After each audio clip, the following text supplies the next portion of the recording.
Aloha and welcome to the Institute for Astronomy, Advanced Technology Research Center. I'm Dr. Joe Ritter. I'm the lab director here. But tonight is not about me. And it is about Dan, but before introducing Dan, I first want to thank some people in our remote audience. Sifan Kahale for audio and video tech that now makes these broadcasts possible, and for her great contributions for years here at IFA. So I know you're watching us on the internet. Thank you, Sifan. And I also want to send a warm Maui aloha to Dr. Sarah Jane Pell and our friends at the Mars Desert Research Station. And the MDRS 188 Mars crew, and they won't hear this for 20 minutes because of the delay in signal because of planetary alignment between here and Utah on Mars. So anyway, aloha to the Mars Desert Research Station. Thanks for tuning in. And tonight we're very pleased to welcome acclaimed pianist Dan Tepfer. Recently at Kennedy Center, in Paris, Rio, now live at IFA. So this is a real treat for us.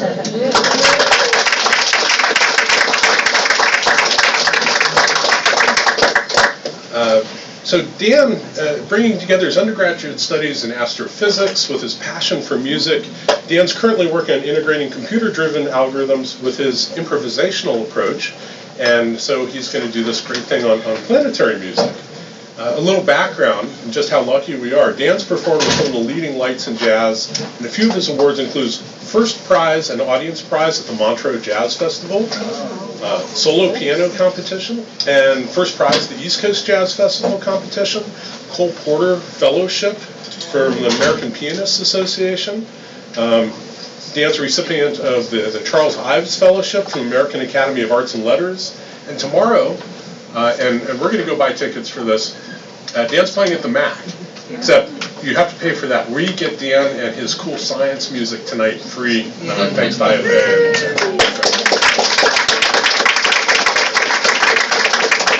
And thanks back there to Paul James Brown for twisting my arm and making this happen.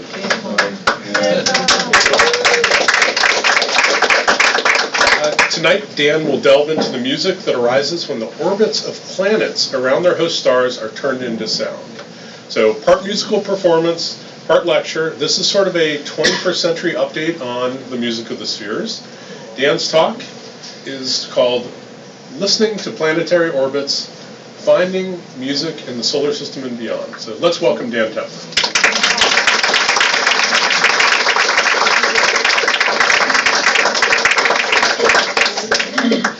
Hi everyone. Thank you so much for coming out. It's a little bit intimidating. This is my first time giving a talk. Is this where I'm supposed to stand?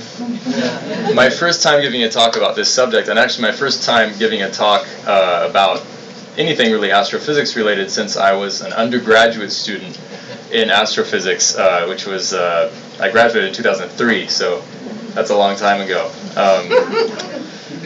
But I've absolutely always, even though after I got my bachelor's, I went into doing a master's in music, and even though that's really where I felt most at home is as a musician, I've just absolutely never lost my passion for astrophysics and things scientific in general. And as Joe just mentioned, more and more my music is actually bringing these two things together. So the origin of this talk is a video that was published a few months ago by some astrophysicists, including Matt Russo, who's someone whom I interacted with a fair amount over the last few months. And I'm going to just play this video for you. It's a 2-minute video, and I think it'll serve as a great introduction.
So, this video was actually made by two astrophysicists, Matt Russo and Dan Mayo, and Andrew Santaguida, I believe, is actually a musician and helped them with the kind of sonic aspect of this. And what we're hearing here and what we're seeing here is a visualization and a transformation into sound of the orbits of a planetary system around a star about 40 light years from us. And that star was named TRAPPIST-1, I believe, because somebody was drinking beer when they discovered it. Did you know the story? I don't. It's got to do with Trappist beer. Anyway, so this is actually, to me, incredibly exciting, because here we are in this magical time.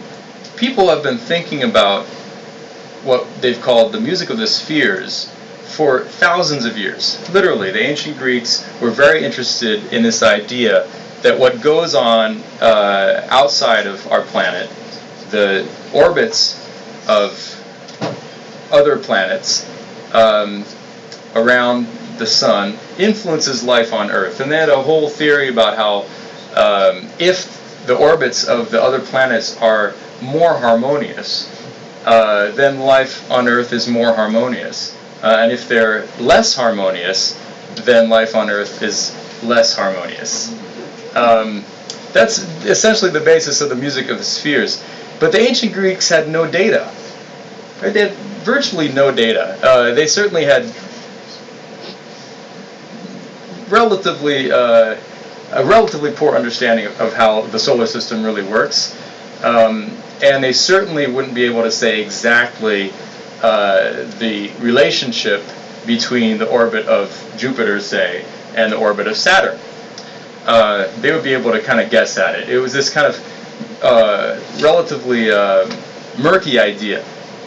But starting in the last 200 or 300 years, we've been able to say with increasing accuracy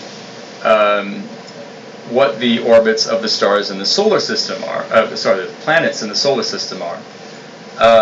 And in the last 20 years, we've begun to discover other planetary systems outside of our own solar system.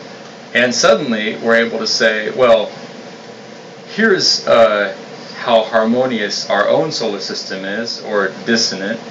Let's see how harmonious or dissonant other planetary systems are. And the reason that that these guys made this video is that the TRAPPIST system is quite exceptional. And it's exceptional because it's indeed harmonious. So what does that mean? Let's start with thinking a little bit about what harmonious means, what that word means. It's a word that the ancient Greeks were very interested in. And the story goes that Pythagoras was walking by a metalsmithing shop, and somebody was banging on a, what are those called? An anvil.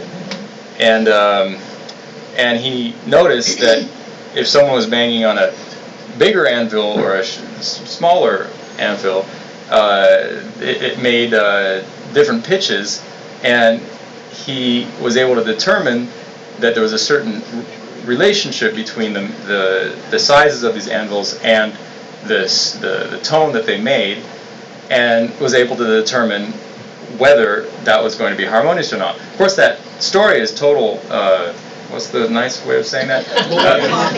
What? Malarkey? Malarkey, I like that. It's total malarkey because, of course, you can't actually really have a neat relationship between pitch and the actual mass of an anvil. The way it most likely actually arose is that Pythagoras figured out that if you had a string of a certain length and it was at a certain tension and you plucked it, it made a certain sound. And then if you had the same tension string but half as long, it made a different sound, which was higher. And in fact, it's an octave higher. So this is where this video really connects into my musical world, because this question of ratios is just absolutely fascinating to me, kind of endlessly fascinating, and it connects into every aspect of music. So let's start by talking a little bit about the harmonic series. Sorry, this is a very relaxed talk where this is actually my blog, and you shouldn't read it, but you should look at this picture right here. This is the harmonic series, and basically every tone includes all these tones in it, and that's just a very basic result of physics. If we have a vibrating string that is, say, mo, it's also within that vibration vibrating twice as fast, which means an octave up, mo, and it's also vibrating 3 times as fast, which gives you the octave in a fifth, bo, bo. Also 4 times, bo, which of course is the octave again, because it's 2 times 2. Okay, bo, bo, bo, with a fifth in between, bo. And then it's vibrating also 5 times as fast, bo, bo. 6 times as fast, which is just the fifth again, bo. And then we get this 7th, which is a pretty cool tone, and the octave again. And it keeps going. It keeps going. We get increasingly interesting sounds as we go up the harmonic series. And what's really fascinating about this is that there's a neat relationship here between the harmonic and the actual frequency that it vibrates at. So if this bottom note vibrates at, say, 440 hertz, 440 times per second, which would be an A on the piano, then the octave up will literally vibrate twice as fast, 880 times a second. Okay, and you keep going. The fifth vibrates 3 times as fast, and so you have these very neat relationships between tones that are based in numerical ratios. What's even more fascinating, and this is really the central discovery of Pythagoras, is that what we hear as harmony, what we hear as harmonious sounds that belong together, actually can be neatly described by these whole number numerical relationships. Now this gets a little more subtle when we consider tuning systems, but that's for another discussion. But the point is, for example, if you have a G here and a C, that's perhaps the most fundamental kind of harmonious relationship. That's a perfect fifth. And here, Christiana, can we sing that together? If I sing, a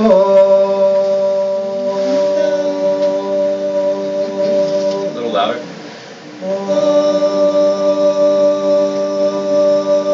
All right, so can everybody hear that? So what's amazing about that is that the frequencies are literally related as 3 to 2. So every time the frequency I'm singing vibrates twice, vibrates twice, the frequency that Christiana is singing vibrates 3 times. And it's that simple. And that's maybe the most basic sound that sounds good to our ears. But maybe the next most basic sound, as we go up the harmonic series, is a major third, which is the relationship between this E here and the C below it. Let's sing that. So if I go, let's do a little higher, a little louder. Let's see. Let's go.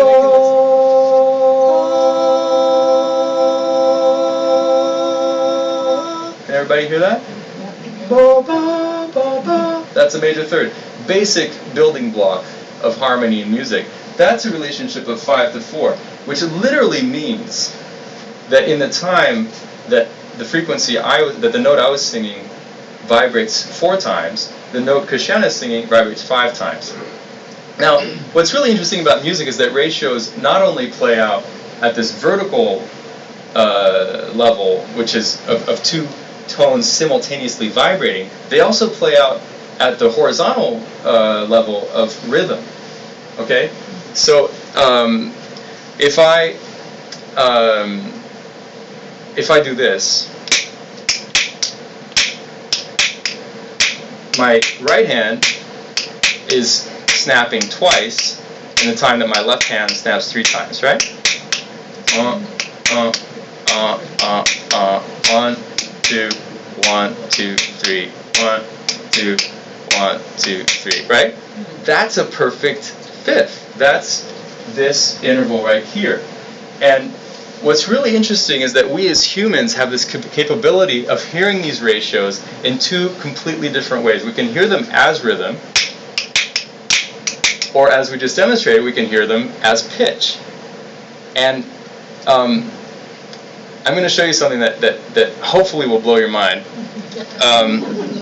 Is when we transition between those two ways of hearing, it really can be quite magical. I hope you can all hear it back there, but if you can't, this is all on my blog. Okay, so this is going to start as very quiet clicks, and then as they speed up, you're going to start to hear pitch. But it's all just the same clicks that are just getting sped up. Okay.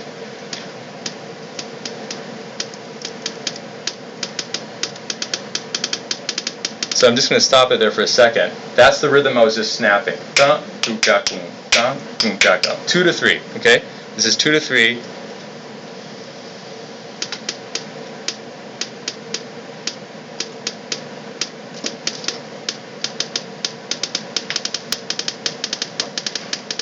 Speeding up. You still just hear it as rhythm. It's starting to become kind of a mishmash. A little bit like a motor revving up.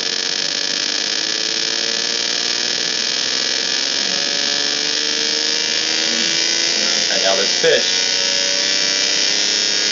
And now we hear two tones.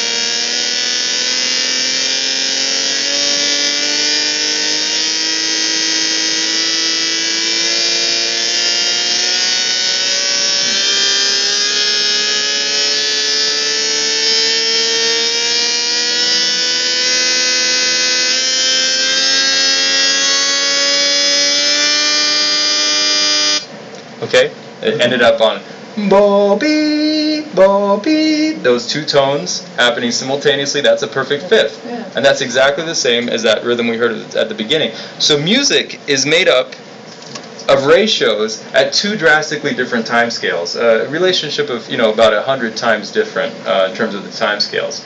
And that's exactly what this astrophysics team is doing when they're representing the ratios of the orbits of the planets. Okay, if a planet goes around its host star in 2 days, and then a planet that's a little further out goes around its host star in 4 days, the ratios of those orbital periods is 1 to 2, an octave.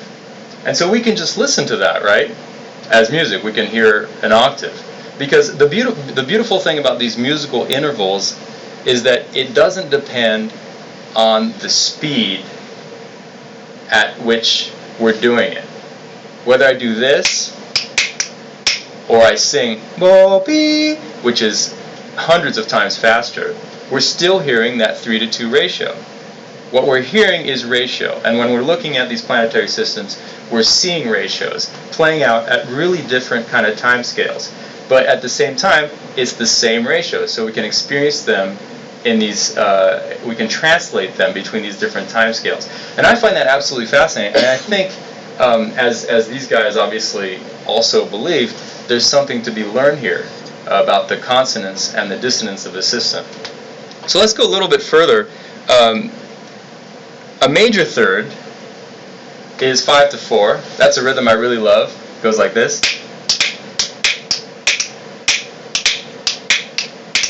1, 2, 3, 4. 1, 2, 3, 4. 1, 2, 3, 4, 5. 1, 2, 3, 4, 5. 1, 2, 3, 4. Okay, so that's the 5 to 4 rhythm. I'm impressed with just that. Yeah. Thanks. I am a professional musician. And let's hear that. Let's hear that go from rhythm to pitch.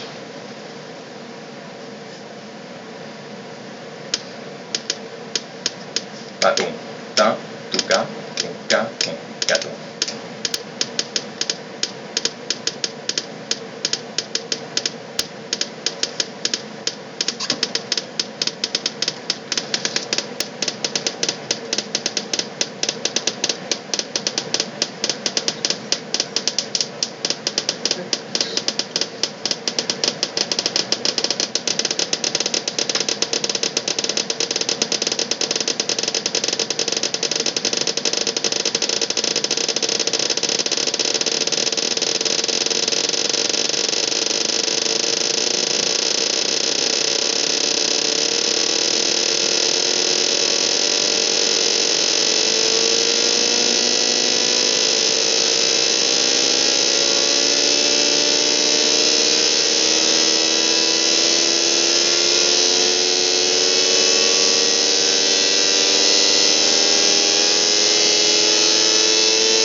hearing a major third?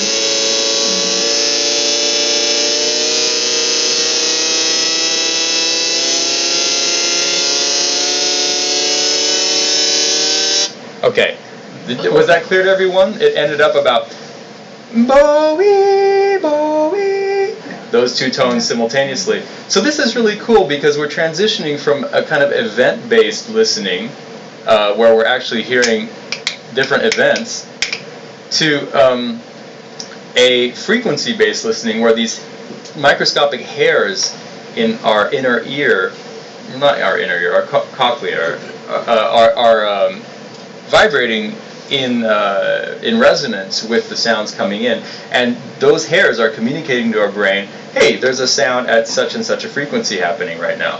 It's just really remarkable that we can do that. I'm going to show you really quickly one last one of these, which is we can hear 3 or even many more of these simultaneously. The major triad is a relationship of 6 to 5 to 4, which again you can just see from the harmonic series. If my C is vibrating at 4 times the bass frequency, my major third here is vibrating 5 times, and my fifth is vibrating 6 times. Don't worry if you don't understand the musical terminology here. The point is that if I sing, that's one of the absolute most basic building blocks of music, a major triad. Those are frequency relationships of 4 to 5 to 6.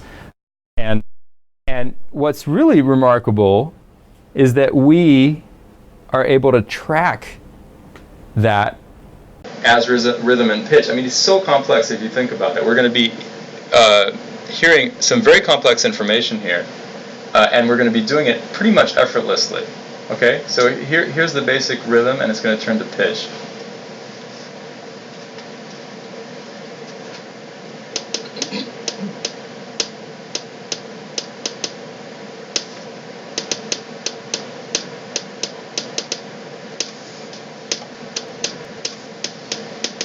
That's the sound of a major triad in rhythm.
Okay, so do, bo, be, but a little bit higher up. I hope you all heard that it ended up there. So we're hearing those relationships very clearly. I mean, anyone who can listen to music hears those relationships, and we're in fact hearing the ratios 6 to 5 to 4. Okay, now I started thinking a couple years ago about how in which other ways we can see these ratios. Okay, again, I just think ratios are the greatest thing. So it's like we can hear them not only as pitch but also as rhythm. How can we see them? It turns out in the late 19th century, people came up with something called the harmonograph, and this is pretty cool. You can actually make them. Here's somebody who made one. We don't need sound for this. Okay, so basically, he has on either side of this table. I'm going to start this again. Oops.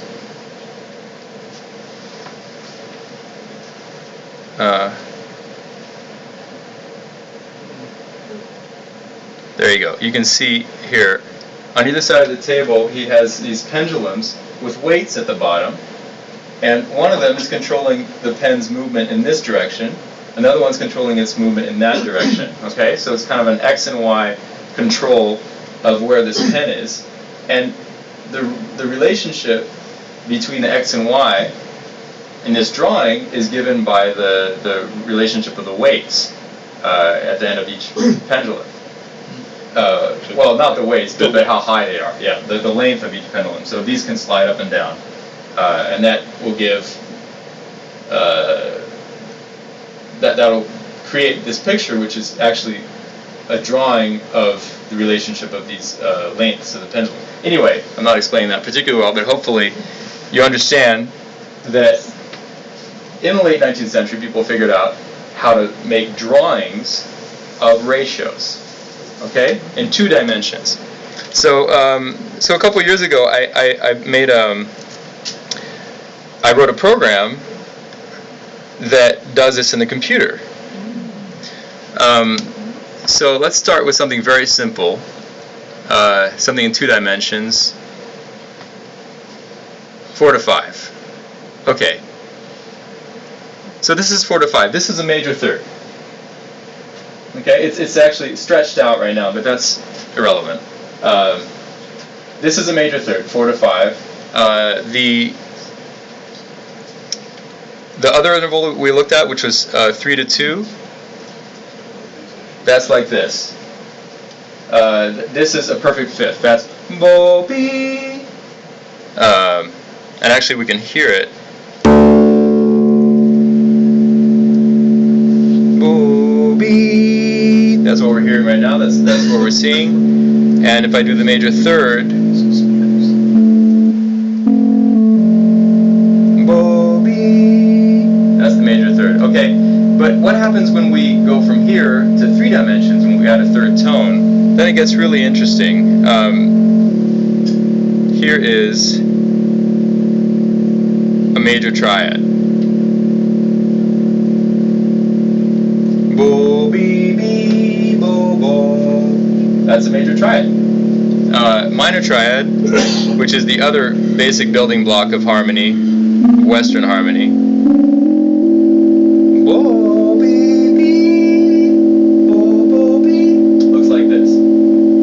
These are very harmonious sounds, right? What does it mean to have dissonance?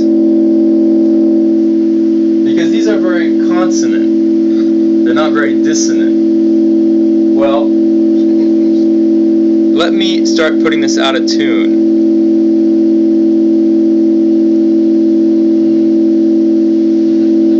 You see the ratios are changing up here? Instead of 10 to 12 to 15, which is a minor triad, the ratios are changing. And we see that immediately reflected in the picture.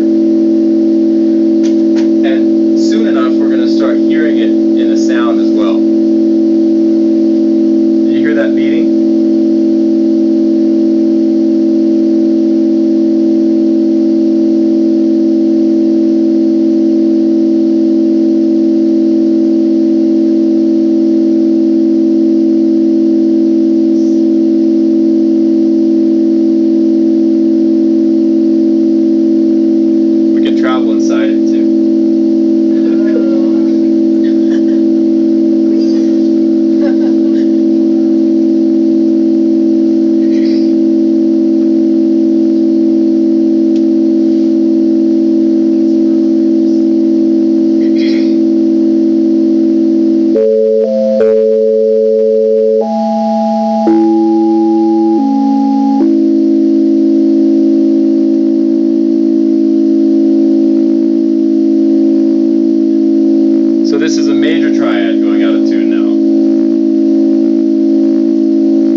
Yeah, womp, womp, womp, womp, womp. Now it still sounds pretty harmonious, but it's starting to be a little weird.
So, what happens when we try to listen to planetary orbits? And in particular, I think the interesting question is, how remarkable exactly is the TRAPPIST-1 system that sounds so nice? How rare is that? Well, we can start by comparing to the solar system. Let's see. Okay, so I made this little app here where we can listen to the planets one by one. So these are the relative orbital lengths of each planet. Obviously, the Earth orbits the Sun in 365 days and 0.26 of a day.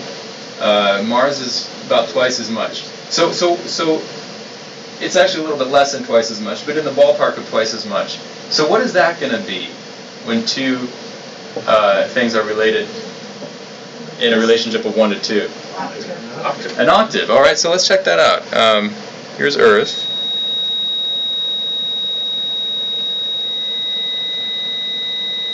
So we can hear. That to me sounds more like a major 7th. So that's because it's smaller than an octave. Yeah. All right? I can move these down by an octave so we can hear it better. So that's Earth and Mars. We are hearing right now, and this is not some wishy-washy artistic interpretation of these orbits. This is exactly the orbit.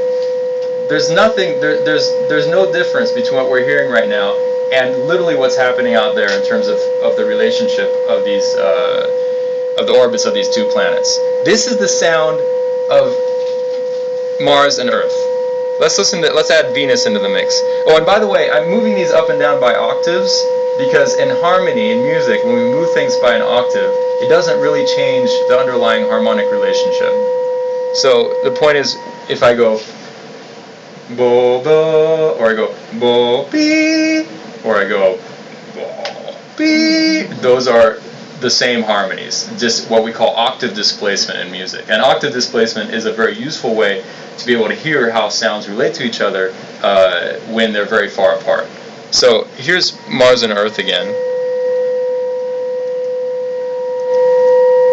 And I'll add Venus in.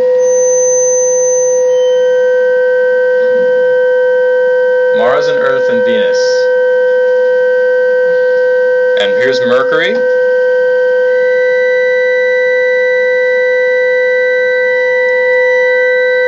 Can everybody hear that?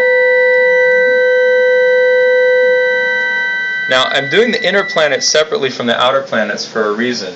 If you look at these or if you look at these orbital times, there's a huge jump between the inner 4 planets, that go from 87 days to 686 days, to the outer planets going suddenly to 4,300 days, to Neptune, which takes 60,000 days to orbit. That is gigantic jump. So let's listen to the outer solar system.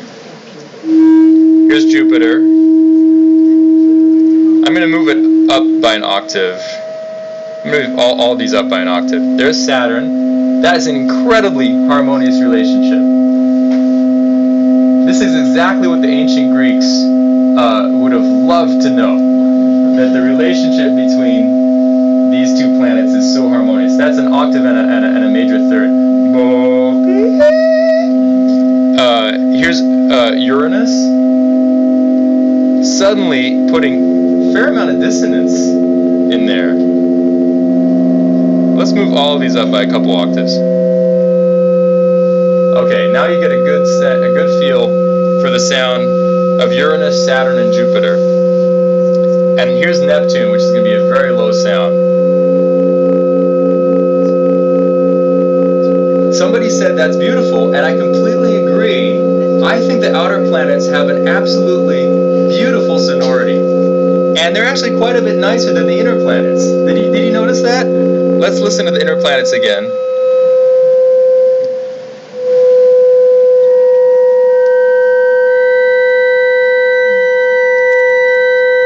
Let's move them down a little more.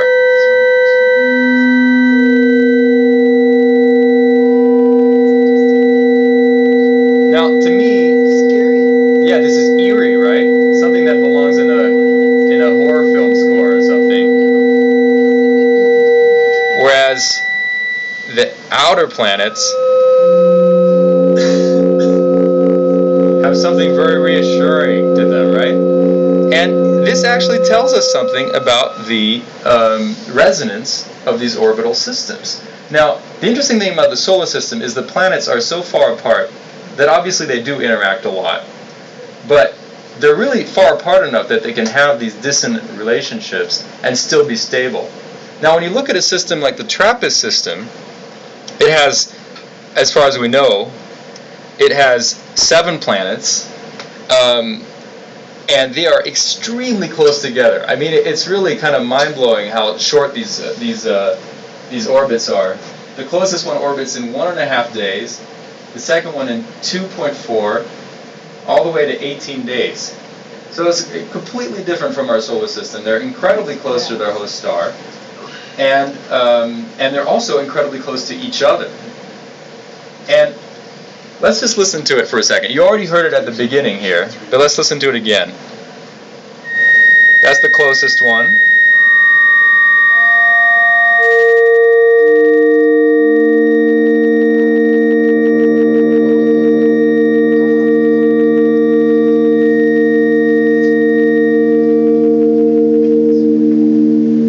It's beautiful and it's completely harmonious, right? Our ear says to our brain, this sounds good.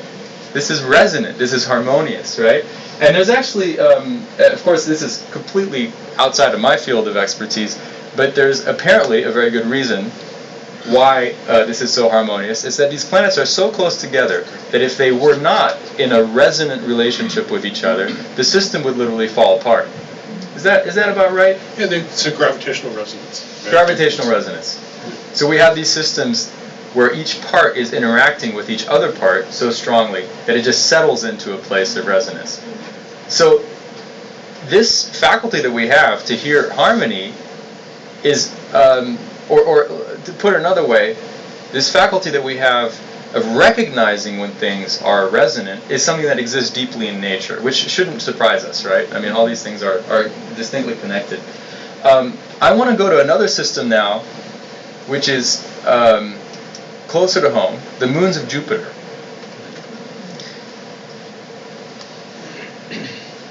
The moons of Jupiter, and of course, Jupiter has like 60 moons or something, right? But the Galilean moons, which are the ones you can see through even a very cheap telescope, which I do in Brooklyn, by the way. I have a $150 telescope, and I can look out my window and see the moons of Jupiter really well, despite the pollution. The moons of Jupiter are pretty remarkable themselves. Here's Callisto, Ganymede, Europa, and Io.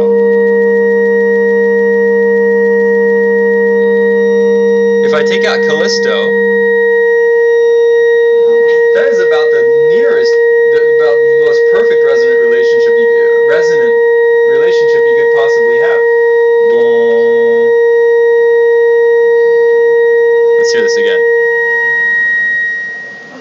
Ganymede, octave up is Europa. We can see it right there. It's just exactly half. It has an orbital period just about exactly half as much as Ganymede, and then again twice as much. It's just 2 octaves.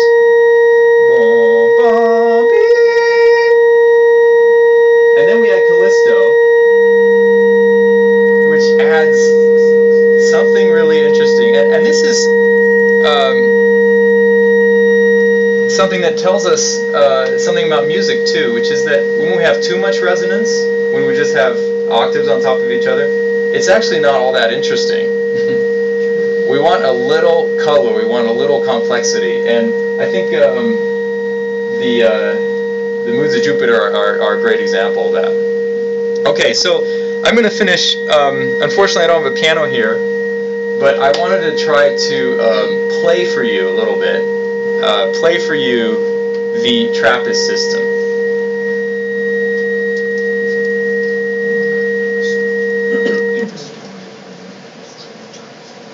Actually, maybe now would be a good time to take a couple questions.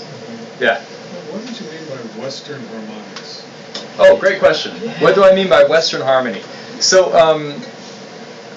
the history of this is absolutely fascinating and really long. I mean, the history of tuning systems, the way people decided that tones belonged together and others did not, is actually very culturally dependent. So, for example, if you go to Bali and you hear Balinese music, you will hear very little emphasis on these kinds of numerical relationships. Now you know all my secrets. You can see my code. And other cultures, for example, North African cultures, musical cultures, tended to focus very carefully on tuning of 2 notes. So, for example, and this is why you hear in North African music, you'll hear this amazing way of singing that I can't duplicate, but there'll be these melismas, things like that, and they're incredibly accurate about it. In fact, way back in the day, there was a device developed which was able to divide up a tone. So that's just the when we say a tone, we mean the distance. Bo, bo, quite a short distance in music. Divide that tone up into 100 parts. And in certain cultures, not really in the West at all, in certain cultures put incredible amounts of emphasis on singers being able to very precisely tune their notes within that 100th of a tone. North Indian music is very focused on that.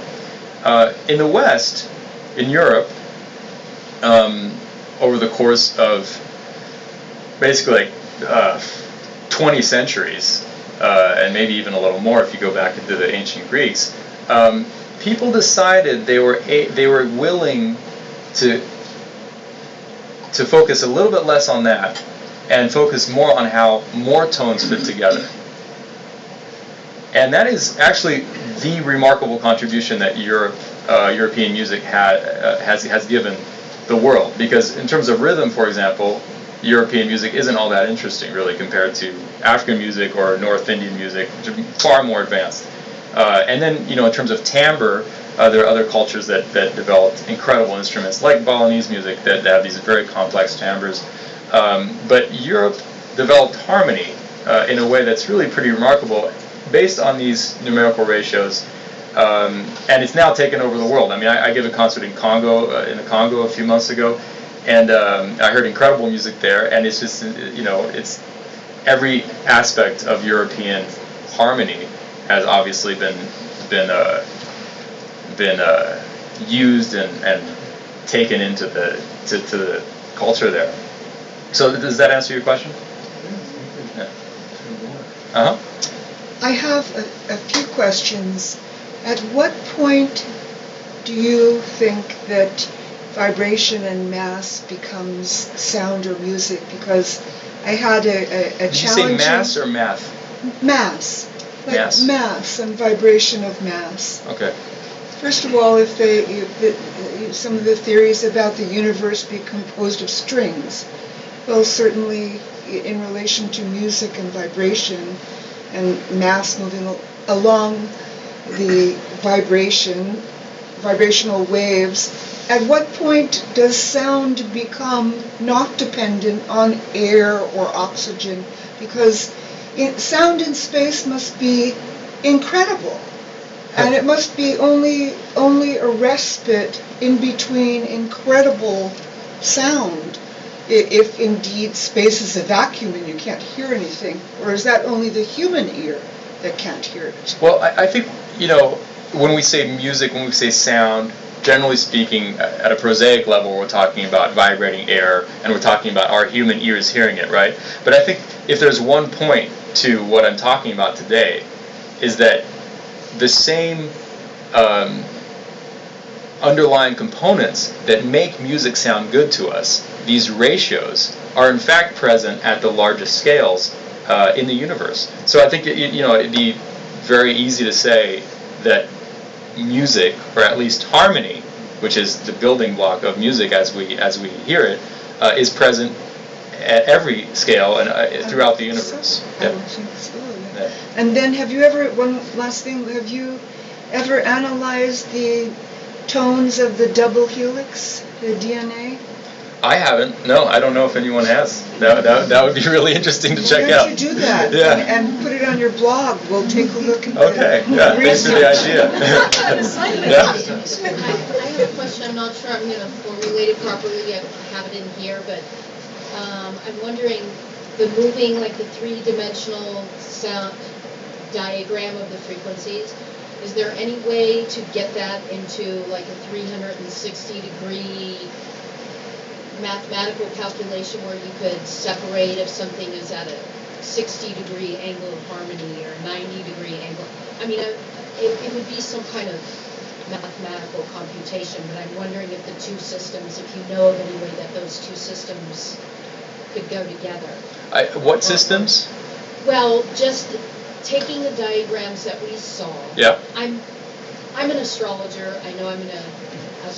Hey, people come up to me all the time. They're like, "When did you get interested in astrology?" Yeah. I'm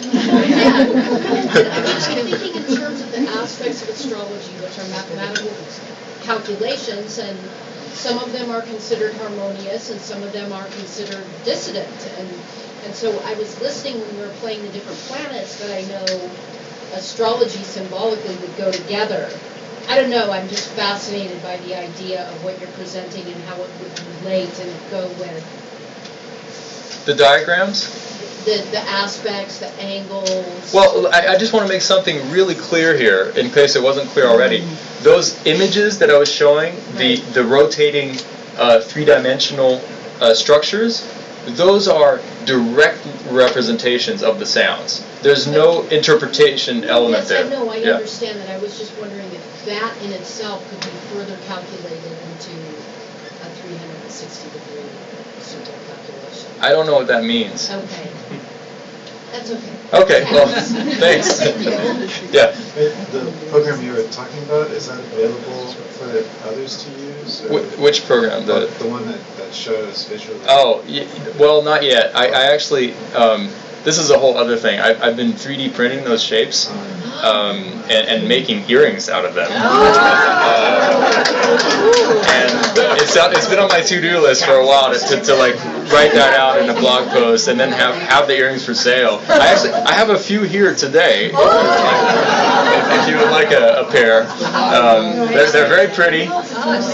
But the answer is thanks for asking. And at some point this year, I'll have a nice explanation of this. And yeah.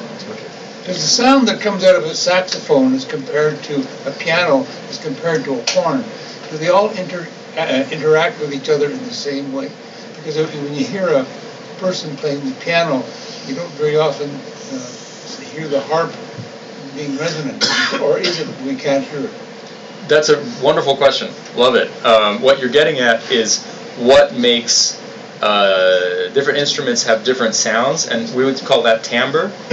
Same as you're able to recognize someone's voice over the phone immediately, and that's because of the timbre of their voice. And what timbre is, going back to, let's see. Throw a bagpipe in there. Going back to this harmonic series here. Remember, I said that if there is a sound, any sound, ooh, all these other sounds are contained in it. Timbre, which is like kind of the sonic signature of a sound, is determined by which harmonics. These are the harmonics of this bass tone. Which harmonics are more or less emphasized? So actually, interestingly, for example, a clarinet, which can have a beautiful sound, but a slightly edgier sound, emphasizes odd harmonics. Okay, so that means it's going to emphasize harmonic 3, harmonic 5, harmonic 7, and an instrument like a flute, which has a much rounder, kind of less edgy sound, tends to emphasize even harmonics. And each of our voices is different in terms of which harmonics are emphasized, which harmonics are resonating more. So that's one reason why certain instruments interact with others in a nice way and others don't. And it's like comparing a bagpipe to a saxophone. Yeah. Well, I'm a big fan of the bagpipe. Yeah, so what's going to determine the difference between a bagpipe and a saxophone is literally which of those harmonics are being emphasized when a sound is played. Yeah? I wonder how, I don't know if you've probably seen it, like if you put like a sand on like a surface, Mm-hmm. and then the vibration of the music can make it into a beautiful mandala. I was wondering, it would be interesting to see what kind of a mandala or picture that would create. Well, that's a great point, and those are really beautiful. I forget the name for those figures. Cymatics. Cymatics? Cymatics, they're called? Well, I've seen them, and they can be really interesting. The thing about those figures is that, correct me if I'm wrong, but they're really describing, isn't it usually one vibration that we're seeing? Actually, they did it with classical music, and then comparing it to different kinds of music, and then more Disney type. So someone's got to have done that for planets, right? We have done it for music. I was wondering this could be done for this. Yeah, we got to do it. Who's got one of those? I don't know. I think it's probably easy to create because all you need to do is like have a speaker. Loudspeaker and a memory. Attach it to a surface. And then that will create the vibration. The only thing that would come up for me in that is that obviously you're also going to be describing the relationship of whatever frequency you're putting in and the natural resonance of whatever membrane you have, right? Yeah. So that's an added element of complexity there. But I would love to see that. Yeah, great idea. Yeah.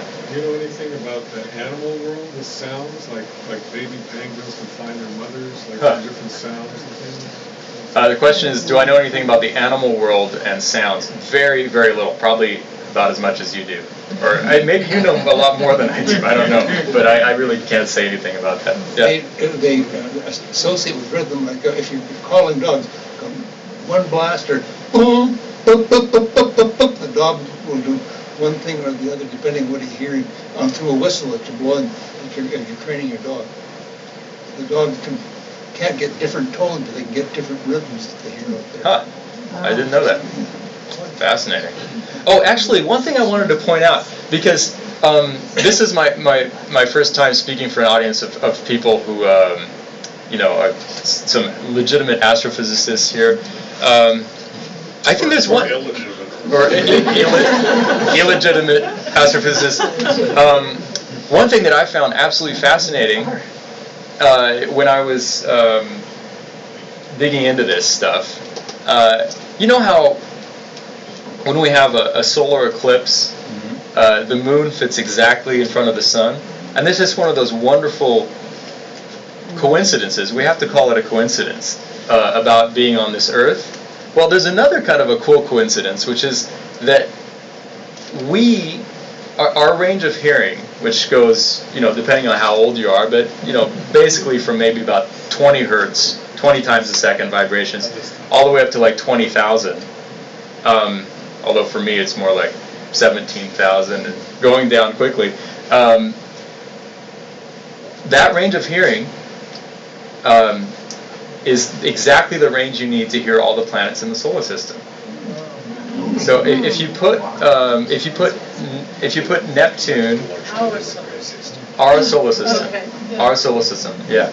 If you put Neptune at about 23 hertz, that puts Mercury at about 15,000 hertz. So we are actually able, in one fell swoop, to hear our whole system just about exactly. Now that wouldn't be the case if Pluto were still called a planet. but I thought that was really pleasing. Yeah. Okay. Maybe one more question. So yeah. When there's sorry. Go ahead. When there's a solar eclipse, would that change the sound of the moon and the sun or whatever? No, those are different things. Yeah. Okay, just curious. The reason I ask is because when I saw the solar eclipse on the Big Island, what I noticed, because it was a very long eclipse, it was back in '91, at the exact second of totality, all the animals in nature are quiet. Oh yeah, I've heard that. Yeah. The dogs, the chickens, the birds, and at the exact second that it came back. I mean, the exact second. But that's because they're all freaked out. Yeah. That's just because they're all freaked out. They're like, something weird is happening. Go ahead. You said we're hardwired to appreciate harmony. Why? Well, that's a great question. The question is, I said we're hardwired to appreciate harmony. Why? Well, I think there's a lot of research into this actually, and I'm no expert on this, but the thing is, in some ways I've already given the answer to that. Because when a tone is sounding, all these other tones are sounding inside it. And these numerical relationships I'm describing that sound good to us, really what they are relationships that are already inside a tone. So when I go bo bo bo bo bo, the upper two tones are already present in the lower tone. So a lot of what we call harmony is really a reinforcing of sounds that are already there. Does that make sense? It seems like it doesn't. So please ask me another question. Well, I'm also confused by what you're saying, how the tones are included in the... Right. Okay. That is a confusing concept. I could draw a little picture of that. Well, yeah. Why don't you do that, Joe? That'd be great. It's your show, but I could maybe do this. So if you had an instrument or something, and it's generating some kind of modulation like this, okay, you can approximate that first with, say, a sine wave like this. But you can see it's a little low here, it's a little high here. So if you add in something that's maybe 3 times the frequency, that's a little high there, and a little high there, and a little low there, you get something that's a little bit closer there. And so in fact, any waveform like that, if you add up enough frequencies, this was a fundamental, this is 3 times that, so these are odd harmonics, and if you add up an infinite number of these, you could make something that would perfectly match anything. right? And so this is the concept behind something called Fourier analysis. So this is why. If you have something like this with a natural waveform like that, you can make it up out of several different frequencies of harmonics. Blue and yellow and green. And there are deeper reasons why you can do that. And you can use other kinds of polynomials too. I'd like to answer that question slightly differently, because that's a great description of a Fourier transform, but that doesn't necessarily tell you why those are all present in any vibration.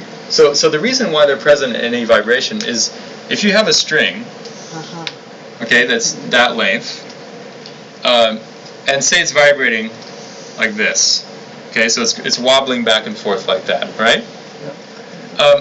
Just by the fact that there is an impetus towards vibration in the string, it's also naturally going to vibrate like this. Okay, so it's going to vibrate, and you can see this very easily on a guitar by doing guitar harmonics, by just touching your finger to the center of the string. It's also going to vibrate at this other frequency, which you can see is exactly half that of the big string. Well, let me put it a different way. It's going to vibrate at half the length of the main vibration. And the kind of interesting result here that you just kind of have to believe, but it's true, is that when a string vibrates half in a length that's half as much as another length, it is also vibrating twice as fast. So the frequency is exactly twice as fast. And not only is it vibrating twice as fast, but it's also vibrating 3 times as fast. And 4 times as fast, and all that. And that's just a result of the physics of setting a vibrating string in motion. It's not only going to vibrate with the whole vibration, but also, it kind of makes intuitive sense, I think. Also in these, it's going to vibrate twice as fast, 3 times as fast, 4 times as fast, 5 times as fast. Now the energy in each of those vibrations is going to go down as you go up the harmonic series. But they're all going to be present. In fact, there's a very interesting thing, which is that on every piano, except for the very biggest concert pianos, and even then, the bass strings are actually too short to vibrate at the frequency of the sound that they're reproducing. If you actually do an analysis of the frequencies coming from these strings, the fundamental, which would be the vibration of that pitch that we're trying to produce in those strings, is not even present. But we hear that fundamental when we hear those strings. And the reason that we do is that our ears, if they hear the upper harmonics of a sound, assume that the fundamental is there. And this is a very well-known result. It's, again, not woo-woo in any way. This is very basic science. So our ears are hardwired to say, okay, we know that all these upper harmonics are present in any sound, so if we hear those upper harmonics, then that fundamental must be there. And so we're going to hear it. We're literally going to hallucinate that fundamental. Does that answer your question? All right, so thank you so much. I'm going to try to do a little performance for you here. This is going to be very short. But the Trappist system is so resonant that you can actually write it out in music pretty accurately. These are ratios 2 to 3 to 4 to 6 to 9 to 15 to 24. Okay, and so this is the farthest planet in the Trappist system. This is the next closest, etc. This is the closest to the planet. So think of each one of these notes as one revolution around a star. Okay, so this one's going, and this one's going much further out. Okay, it's a little bit like Uranus and Mercury. Okay, this is actually, it's not exactly what's happening in the Trappist system, but it's really close. So I'm going to try to perform this for you. I've never done it on this little keyboard here. I've done it on the piano. If you go to my Facebook page, there's a video of me doing this on my piano at home, which can play all by itself. But that's a whole other topic. And I've also created well, this is a whole. I could talk about this for days, but I've written. Is that your video you're playing at home? Play that. Do you guys want to see that? Yeah. Okay. Well, we can do that. Okay. Let's try this.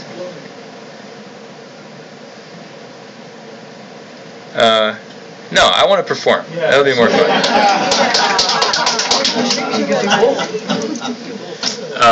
Let's see. I'm missing something here. Excuse me. Okay. I like Dan's explanation better than mine, with the boundary conditions. Yeah. Well, yours It's a better explanation, actually. It's really is why, or at least with the string, you get those. Yeah. Well, it's a more basic explanation, maybe. I mean, they're both getting at the same thing, right? But, yeah. Thank you. Before you analyze the string when you plug it. Yeah, exactly. Yeah. Okay, so.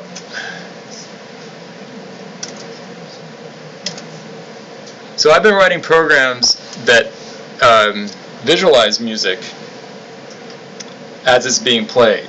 So let's see. Try this once more. Okay, good.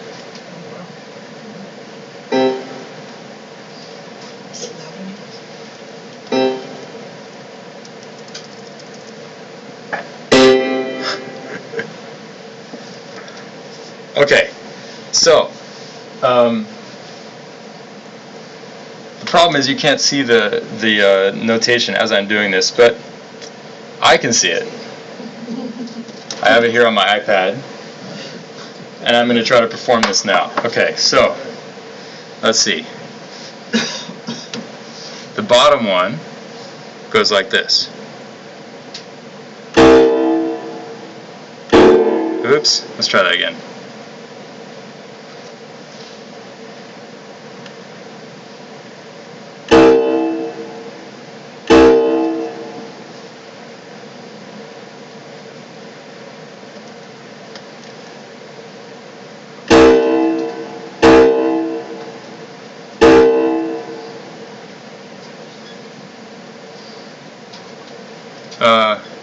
Let's try this again. Sorry, just 1 second.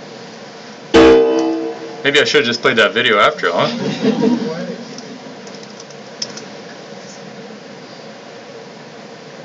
huh? Okay.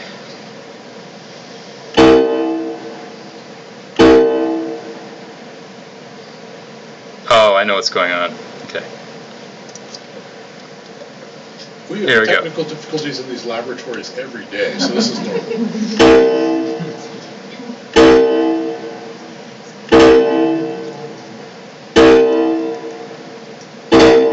Okay, almost there.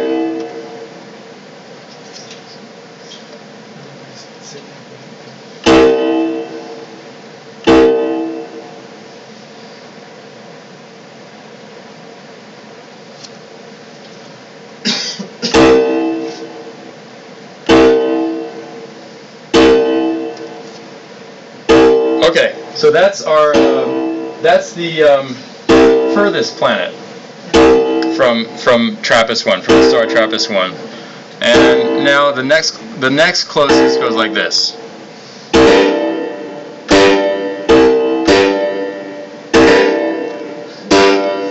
So that's a 3-to-2 relationship, which you can hear because it's a perfect fifth. And now the next closest.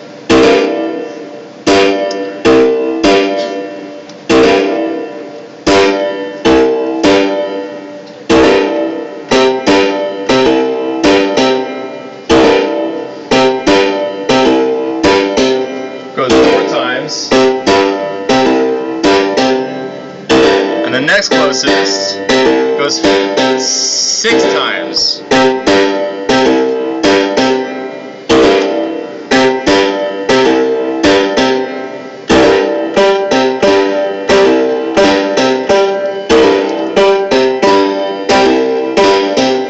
The next one's a little complicated, but 9 times.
maybe we'll very briefly do a couple more questions, but we've used most of our time. Real quickly, I just wanted to say for our friends at the Mars Desert Research Station, I was thought you were the fourth planet, but we've just learned that looking at our orbits, you're really the major fifth. And in Maui, we have this thing, in Hawaii we say hana ho, and we want to hear it again. Yeah. But maybe we'll just go see you play Bach tomorrow night. That would be wonderful. Please, if you're free, please come. It's at 7:30 in the big hall at the Maui Arts and Culture Center. I'm very, very honored to be playing there. It's a beautiful hall, beautiful piano, and this is a program that is very dear to my heart. I've been performing it now for about 6 years, and working on it for about 15. I play the Goldberg Variations by Johann Sebastian Bach, as they're written, one of the great works of classical literature. And after each one of the variations, I improvise a response. It's different every time, and it's a program that I really love performing, and these are ideal conditions for it. And if there are any amateur astronomers here, and I see a few friends here that are, I know we're trying to get Dan up the mountain, so come visit us for a minute at the end if you have a second. Yeah. And maybe we could do just a few more questions if there are any, or should we wrap it up? Do you guys have more questions? Well, that sounded like John Coltrane. He must have like gotten into that whole space. Well, yeah, he has a record called, what's it called? Stellar Regions. Yeah, late Coltrane record called Stellar Regions. Yeah. Yes? It seems like all of these ratios and spirals are what have created everything in creation, like seashells and the spirals and all the ratios that create trees, the way they grow, and everything in nature. Even our DNA has the spiraling ratio of things. That seems very true, and you know, a field like fractals, I think reinforces that impression even more. Yeah, absolutely. Yes? Would you make a comment about the relationship of the pentatonic scale, which has that fifth that you talked about, and the diatonic scale, where you have the 8 and the octaves? Sure. Well, the pentatonic scale is interesting because it's just a bunch of stacked fifths. You know, if I go ba ba ba ba ba, that's ba ba ba ba ba. Those 5 notes, if I reduce them into an octave, that'll be ba ba ba ba ba ba ba ba ba ba ba ba ba, which is the pentatonic scale. So the pentatonic scale is made up of only the ratio 3:2. Whereas the diatonic scale, the full 7-note scale, or major scale or minor scale, is made up of other ratios as well. Do you see the significance that relatively ancient civilizations largely played the pentatonic? Black spirituals even Appalachian music, Amazing Grace is pentatonic, and ancient Chinese music is, Hebridean music is, and then there was a shift. Historically, I don't know how to place it, but then there was the diatonic came in. Well, the diatonic scale, the church modes that are the basis of classical music actually date to the ancient Greeks. So it's not all that new. But I think you get at something interesting there, which is that the ratio 3:2, that perfect fifth ratio that underlies a lot of that music, is a very basic, very satisfying, strong consonance to us. Okay, one last one. Thank you. All evening long, when you've been talking about the notes, what keeps coming back to me, is there any basis in fact to Close Encounters of the Third Kind where they did the notes of that? I don't know. I think Joe would probably know more about that than I do. I can't tell you. Well, I was just, it's the same thing. Let me put it this way. Actually, better answer to your question than the one I was going to give. Creatures from Another Planet. I do think that music that expresses itself, that it's a result of these basic ratios, which are really just a basic fact of the universe and a basic thing that underlies physical reality would be a really excellent way of trying to communicate with them. And of course, on the Voyager probes, the gold records on there have a lot of not only human speech but music as well. All right, thank you all very much for coming. Thank you so much.